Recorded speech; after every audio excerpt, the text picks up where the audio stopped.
Бир туугандарыңбы, ата энеңби же аялыңбы деген темада өзүңдүн аялың бар, бала чакаң бар, анан бир туугандай же карындаштарың бар.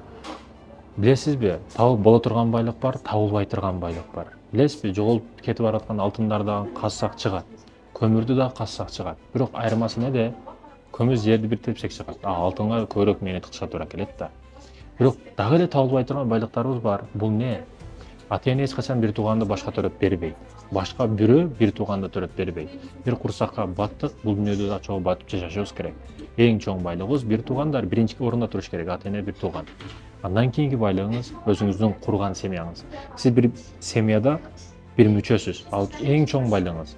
Кийин когда өзүңүз бир семья курсаңыз, аялыңыз бар, бала чакаңыз бар, бул сиздин эң чоң экинчи байлыгыңыз. Биринчи байлыкты унутпаңыз, экинчи байлыкты деп. Экинчи байлыкты таштап койбоңуз, биринчисине деп. Ар дайым мамиле кылганды билиңиз. Мисалы, аялыңызга эч качан мына эжеме мынча миллион сом берип келдим деп айтпаңыз. Бир туугандарга кылган жакшылыгыңызды аялыңызга айтпаңыз. Аялыңыз ойлойт, мен апам ушундай муктаж болуп турса бир тууганга берди, же өткөндө бергенсиң, мен апама бербейсиңби деген ызычуулар келип чыгышы мүмкүн. Ар кандай маселе болушу мүмкүн да. Ошондуктан аялыңызга кылган жакшылыкты бир туугандарга айтпаңыз, бир туугандарга кылган жакшылыгыңызды аялыңызга билбей эле койсун. Тамам?